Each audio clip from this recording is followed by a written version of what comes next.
Hey everyone, I've finally caught up with Amber's team's psychiatrist, and all I've got to say about him is he is what's everything is wrong with mental health and the system in many countries now. These days, it's he's a very bad representation of what many people are going through and many people are suffering from. He he's not even had a face-to-face meeting with Johnny. He's taking everything down on paper. It's everything that he's learned. It's all these things, all these theories that have been put in place that people that haven't been through all this sort of thing will never understand. This is how they learn, through other experiences. But it's all put down onto a piece of paper, and you're a number. You have a disorder. You have these sorts of problems which get linked to certain disorders, and many people get the wrong diagnosis, very much so, because they don't actually go into the home life and see what's going on. Johnny's got all these problems, all these outbursts and drug problems and whatnot, narcissistic tendencies. But you got to look at what's causing them, what's triggering the jealousy and the envy and the fighting and the kickoffs.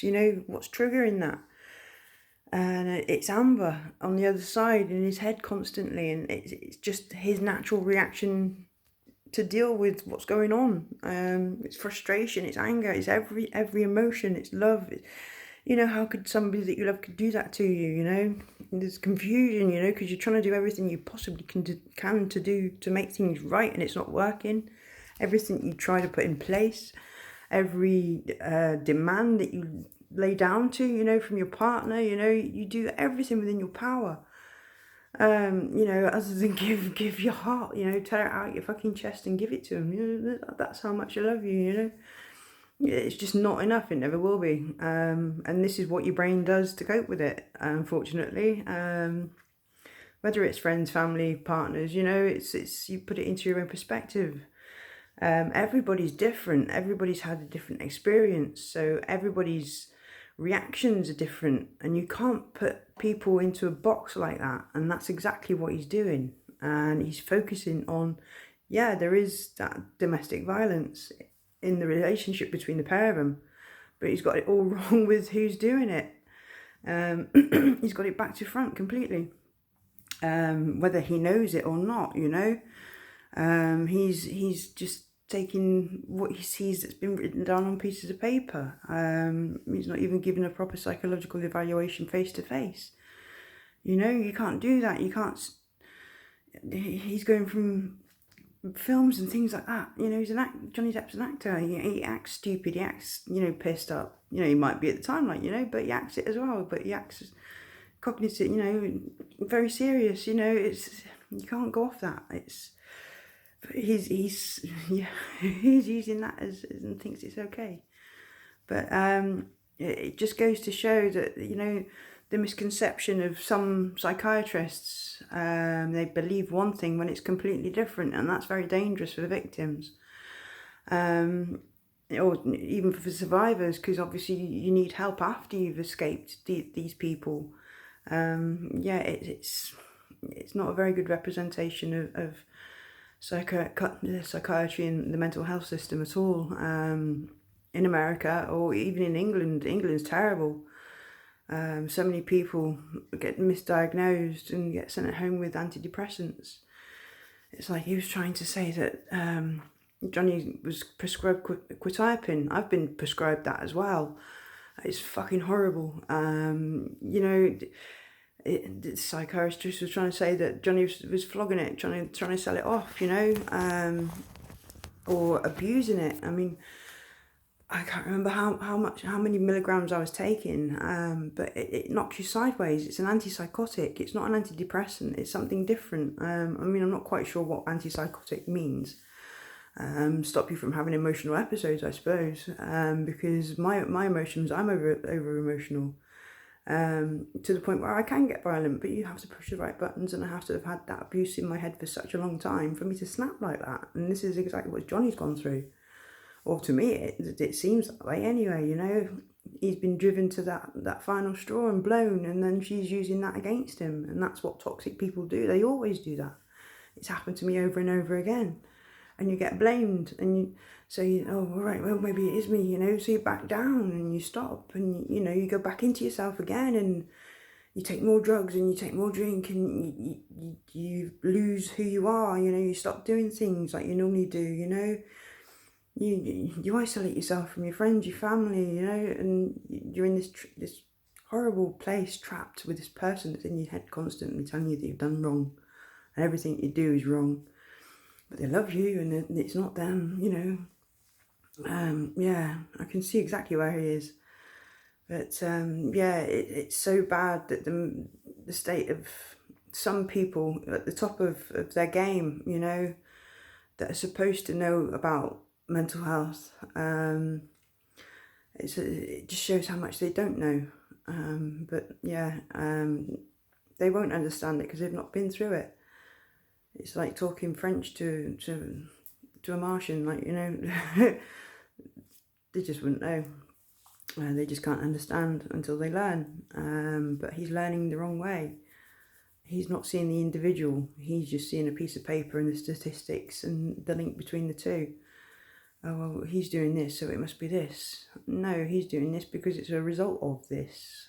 No, it's completely back to front.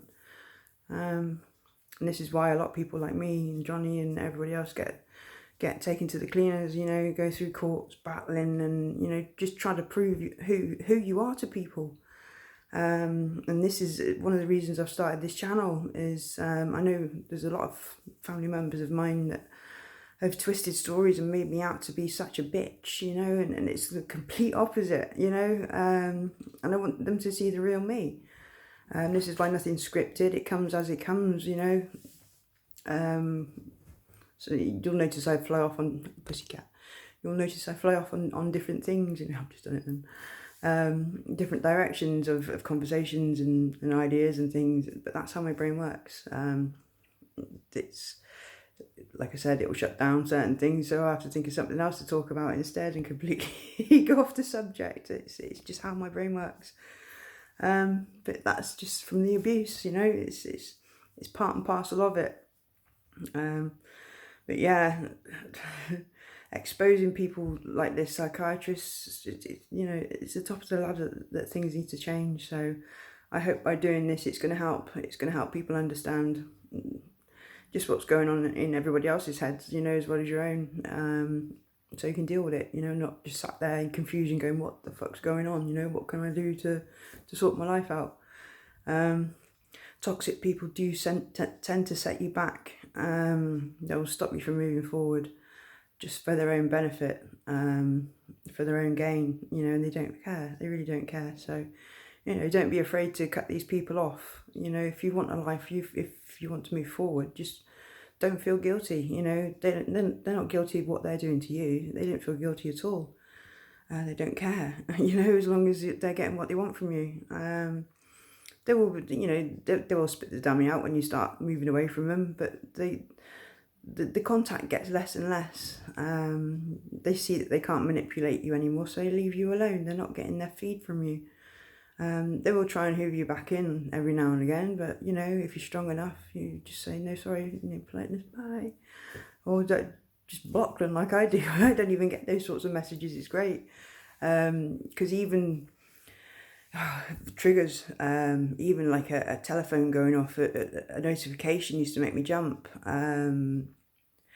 Your text messages or phone calls, you know, post-traumatic stress disorder. And when that happens, you know that there's something wrong. But you just got to investigate into what the problem is, what's making you jump like that. Yeah, what's triggering me. Once you realise who it is and what the situations are and move away from them, you can start to heal and move forward.